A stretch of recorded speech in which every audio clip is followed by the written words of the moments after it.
Bonjour à tous. Bonjour à tous, Sid avec vous. Petite mise à jour BTC, ETH. Donc on va commencer avec le BTC. Je l'ai pris en H4 directement. Donc petit récap, les petits récaps rapides, on part en daily. Donc daily, ici, zone premium, zone discount, la ligne des 50% daily est ici. Donc, nous sommes toujours dans la phase, n'oubliez pas, de retracement. Ok, phase 1, phase 2, vague 3, vague 4 de retracement. Pour moi, on est toujours dedans. Ok, mais on a une impulsion haussière. Donc, on a titillé la phase ici, discount. Ici, regardez un tout petit peu. Voilà, donc la phase de vente ici. On est reparti ici en phase de hausse. Donc, une réaction normale. Ok, et on est sur cette partie hausse. Donc, cette partie haute ici. Et j'ai par rapport à cette structure, donc là, j'ai une structure mineure. Donc, le point bas, il est là. Ok, le point haut, il est ici. Et là, on a commencé à dépasser le 50%. On est dessus, regardez. Donc, on est sur le 50% de cette structure mineure. Voilà pour l'explication. Je vais décaler juste mon Fibonacci. Voilà, pour qu'il ne me dérange pas. Donc, le 50% sont ici. On est en plein dessus. En plein dessus. Voilà, on a juste dépassé un petit peu. Donc, on est rentré sur cette structure ici dans une phase premium. Donc, une phase vendeuse où on encaisse les positions. D'accord? Donc, à quel endroit il faudrait encaisser la position acheteuse que vous avez pris là, par exemple, ou en cours de route ici? Donc, à quel niveau? Donc là, quand je vois là mon graphe là rapidement, donc une hausse, on a dit en 5 temps, regardez, un temps, une deuxième vague, donc premier palier, on est sur le deuxième palier. D'accord? Et après, on aura une troisième impulsion, c'est ça. Donc, une impulsion, un retracement, une impulsion, un retracement, une impulsion. Pour moi, ce retracement-là, il n'a pas encore été fait, pour votre information.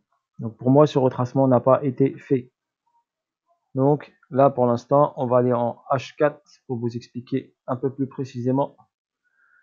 Donc là, j'avais une structure ici, on appelle ça une structure de retournement, une structure de rotation qui nous a donné, hop, un déclenchement et un retest de cette zone-là. Cette zone-là, ici, j'ai mon SC, là j'ai mon STB, retest STB est monté. Le spring n'a pas été fait, donc on verra prochainement. Donc, notre décompte, ça nous donne un décompte, deuxième, et on n'a pas eu le troisième. Donc, le troisième décompte n'est pas présent, donc il est en attente. Voilà, ça vaut. Pourquoi je vous confirme que pour moi, le BTC va descendre, car le décompte est pas fini. Et nous sommes toujours en correction vague 4. Donc là, on est sur une correction haussière, d'accord, car il est descendu rapidement. Donc, le marché, comme quand il monte rapidement, il respire. Même chose, quand il descend rapidement aussi, il doit respirer. D'accord? Donc là, il respire par rapport à cette vague-là. Si on détermine cette vague-là, je vous la montre rapidement, comme ça je vous explique un petit peu. Donc celle-ci, par exemple, c'est une vague A. Donc on va respirer en vague B. Après le niveau, je vais vous l'expliquer. Et on va redescendre en vague C. Ok? Ça vous avez compris? Donc chute rapide, respiration, haussière, chute. D'accord? Donc les chutes seront bien sûr plus violentes que les hausses, car la tendance de fond est baissière. Elle n'est pas haussière. Donc je vous l'explique. Quand vous êtes en tendance haussière, donc les retracements sont plus lents, regardez ici. Et les hausses sont rapides. Vous voyez? Donc les impulsions sont rapides, mais les chutes des retracements sont plus lents. Donc là, on est sur le contraire. Donc les descentes, d'accord, sont rapides et violentes, et les montées sont moins rapides. D'accord? Donc attendez-vous que la prochaine descente correction BTC soit rapide, car la tendance de fond sur cette partie-là, nous sommes baissiers. Donc je vous le confirme, nous sommes baissiers. Nous serons haussiers si ce niveau et ce niveau casse. Ok, c'est deux points hauts, ou surtout ce point haut, mais ça m'étonnerait qu'il aille le chercher. D'accord? Je préfère vous le prévenir.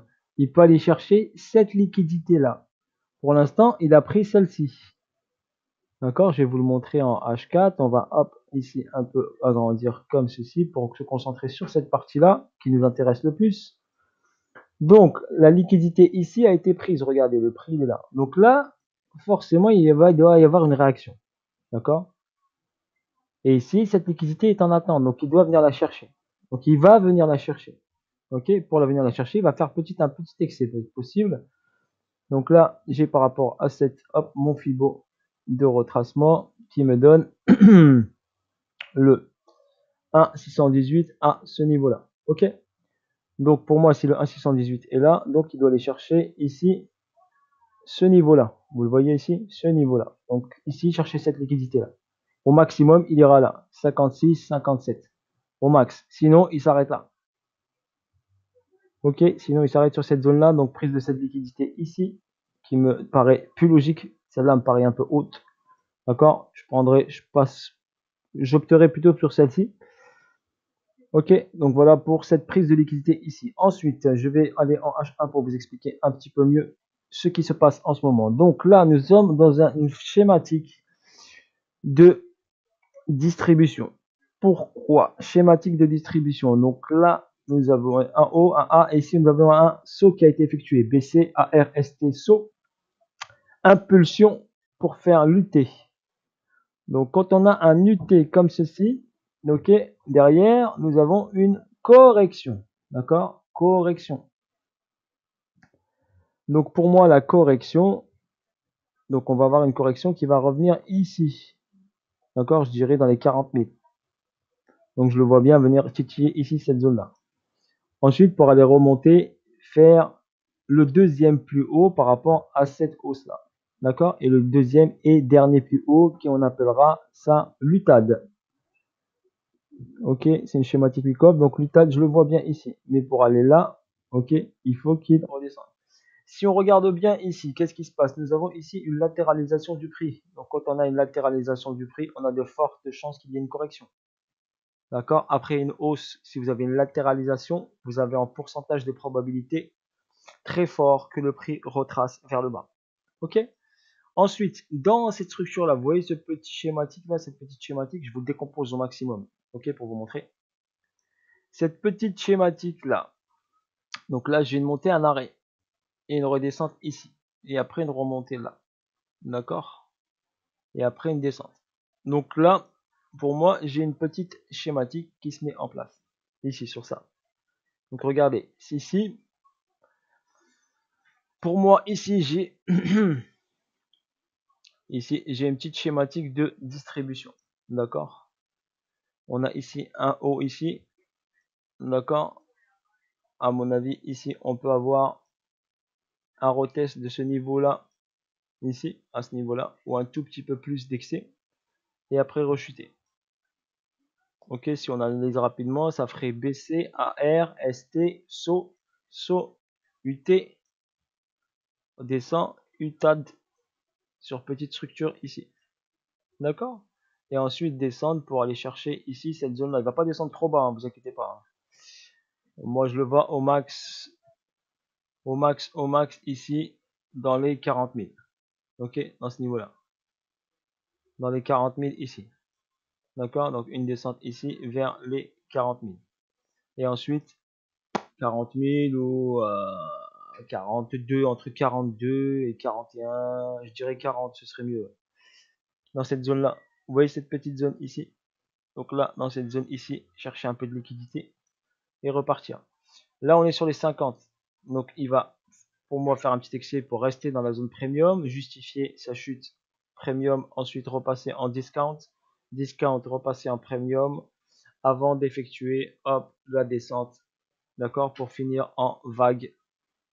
C'est nous chercher les 20 000 dollars, 19 000, 20 000 dollars, je pense. Voilà ma vision personnelle, d'accord? C'est ma vision perso. Moi, c'est ce que je vois. Personnellement, après, chacun a sa vision personnelle. Moi, c'est ce que je vois. Vous pouvez la critiquer, vous pouvez faire ce que vous voulez. Moi, c'est ce que je vois. D'accord? J'attends une correction, une dernière impulsion haussière. J'étudierai la dernière impulsion haussière. Qu'est-ce qui se passe? N'oubliez pas, quand il y a une cause, il y a un effet. Donc là, on est sur une cause. Vous voyez la cause, elle est en place, elle se met en place. On va avoir un effet derrière. Pour l'instant, on est sur une cause. Regardez, si vous le mettez en bloc, regardez. Ici, vous avez un bloc. Voilà. Un bloc. Là, vous avez un deuxième bloc. Regardez. Donc ça, c'est des causes. Cause, effet. Cause, effet. Pour qu'il y ait un effet, il faut qu'il y ait une cause. D'accord? S'il n'y a pas de cause, il n'y a pas d'effet. Regardez, ici, on a une cause. Ici, une cause. Et un effet derrière. Regardez, exponentiel. D'accord? Donc, là, on est en phase de cause. Il crée une cause. Donc, vous pouvez tracer tout ce que vous voulez. Des triangles, des supports, des résistances. Vous pouvez écouter tous les youtubeurs que vous voulez. Cause à effet. Cause à effet. Basta, il faut réfléchir comme ça. Ça sert à rien. Épaule, tête, épaule. D'accord? Vous pouvez double top, double bottom. D'accord? Voilà. Donc, c'est ce que moi, je vous conseille. Vous pouvez juste marcher, regardez. Le plus simple, un mec plus simple sans se prendre la tête. Ici, il y a un carré, c'est une cause. Je suis débutant, voilà comment je réfléchis. Cause, derrière, je sais qu'il y a un effet. D'accord? L'effet peut être vers le haut ou vers le bas en fonction de la cause créée. Pareil ici. Ici, j'ai une cause qui se crée. Donc après, le prix, il va partir soit vers le haut, soit vers le bas. Il n'a que deux solutions, deux choix. Mais là, on est en cause. Là, par contre, ici, on ne trade pas ça. Ça, normalement, on ne doit pas le trader. D'accord? Ça, on observe. On est observateur. Ok? La meilleure cause, la plus facile, c'était celle d'en bas. C'était celle-ci.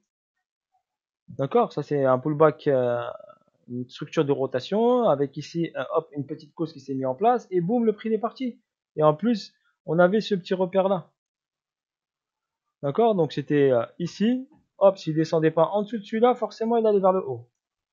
C'est comme ça que ça fonctionne. Voilà, donc vous avez des repères. Donc, soyez un peu logique, c'est de la logique. N'oubliez pas, le trading, c'est des maths. Donc, c'est des probas, c'est de la logique. C'est pas du freestyle. C'est de la logique mathématique. Avec des mouvements, avec des ratios mathématiques. Vu que n'oubliez pas que tout ça est géré par un algorithme. Un algorithme est géré par des chiffres. Ok? Par des formules mathématiques. Il a été établi par un être humain. N'oubliez pas ça. Avec des formules mathématiques. Et des langages informatiques, bien sûr. Voilà pour le BTC. D'accord? Pour le BTC, si je regarde ici, bam bam bam, weekly, vite fait, weekly, qu'est-ce que j'ai? Est-ce que j'ai en weekly des bougies intéressantes? Est-ce que j'ai une bougie des Audi intéressante? Ouais, j'ai peut-être.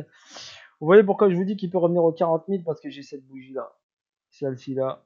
C'est une bougie d'indécision, on appelle ça. Une bougie d'indécision. Cette bougie d'indécision, je pense que le prix peut revenir vers ce corps de bougie. Voilà, ça c'est mon avis perso. Ensuite, tac, tac, tac, ce corps de bougie. Attendez, je vais réinitialiser tout ça pour pouvoir ensuite passer sur le TH. Donc là, ensuite,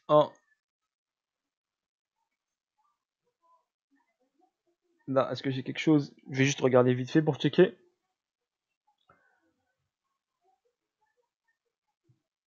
Voilà, nickel. Et bah, cette bougie, elle m'intéresse. Je vais vous la marquer pour vous montrer.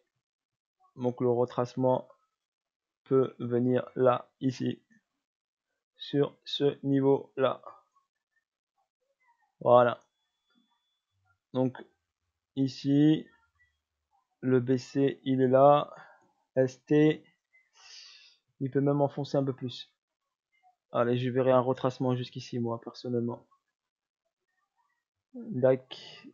Donc, moi, perso, je verrai un retracement là, sur ce niveau-là.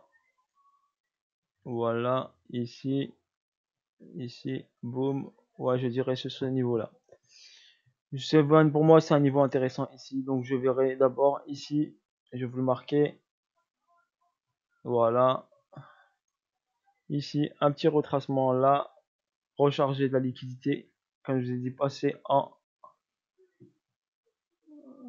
en discount ici. Recharger de la liquidité. Et ensuite, repartir en premium pour la dernière vague impulsive. Donc dernière barre impulsive ici qui ira chercher soit cette zone là, soit au maximum celle-ci. Ok, allez, je vous le marque là, comme ça on fera la mise à jour ensemble.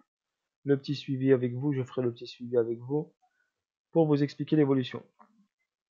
Voilà, donc là, si vous avez un retracement, d'accord, il y en a beaucoup qui vont dire ça y est, c'est bull market, ça va chuter tout en bas.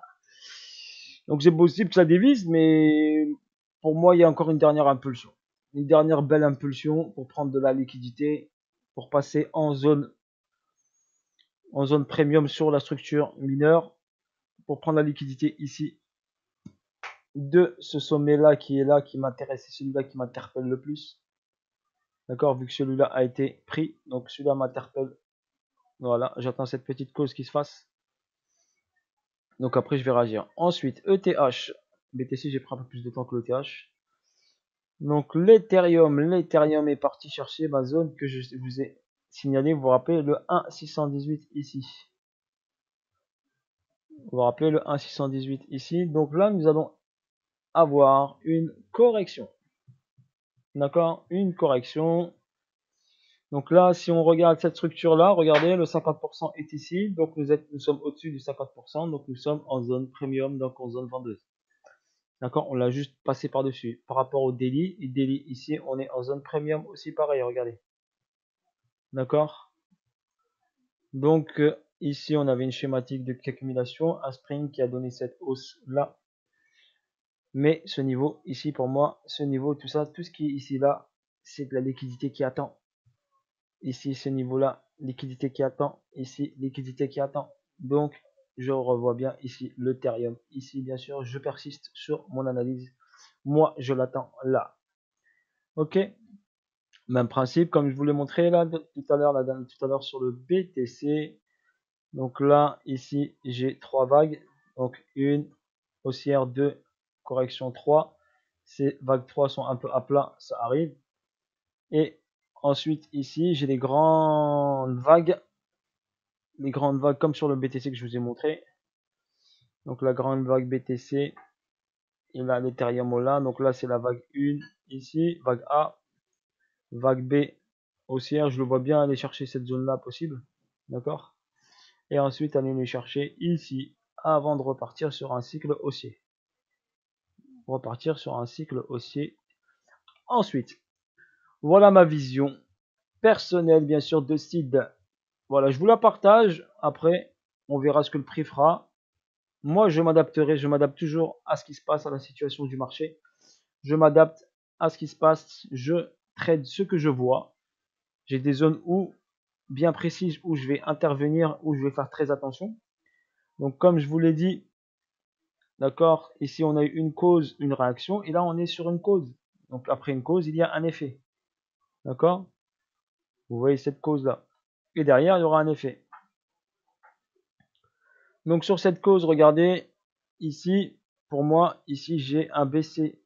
D'accord. Ici, je pense que j'ai un BC, BC, AR, ST, SO. Pour moi ici, donc on a ici, ça va dépasser ce plus haut là, je pense.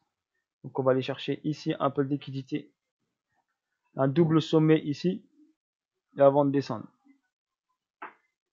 Voilà ce que je vois rapidement, visuellement, sans trop forcer. Donc je vous le fais rapidement, ceux qui sont amateurs de Wyckoff. Donc BC, AR, ST, SO, SO, UT, UTAD, redescente. D'accord. Le niveau qui m'intéresse, il est là. Je vous le montre, je vous le montre. Le premier niveau, c'est celui-ci. Ok, ici. Donc celui-là, là. Pour moi, ce niveau m'intéresse. Ce niveau m'interpelle et ensuite le suivant, il est là. Ok, j'aviserai quand la cause sera finie. Voilà, sur un retracement bien sûr. Et après, une dernière impulsion haussière. Car je ne vois pas 5 vagues. J'en vois une, retracement 2, 3, voire je dirais carrément celle-là, c'est une 1. Je serai plus sur une 1 comme ça. Donc possible que je vois bien là 1, 2, 3, 4. Revenir chercher la liquidité ici et 5 dernières. Donc du style comme ça, je vais vous montrer ce que moi je vois.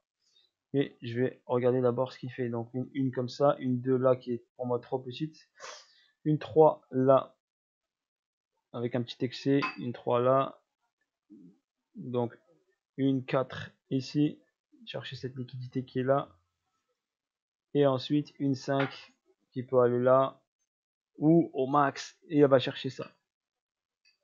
Ça me paraît beaucoup, mais rien n'est impossible. Donc rien n'est impossible d'aller prendre la liquidité de ici, de ça déjà. Donc pour moi, cette liquidité haussière, déjà, il doit prendre ici, cette liquidité ici, fort possible prenable, avant d'effectuer une descente.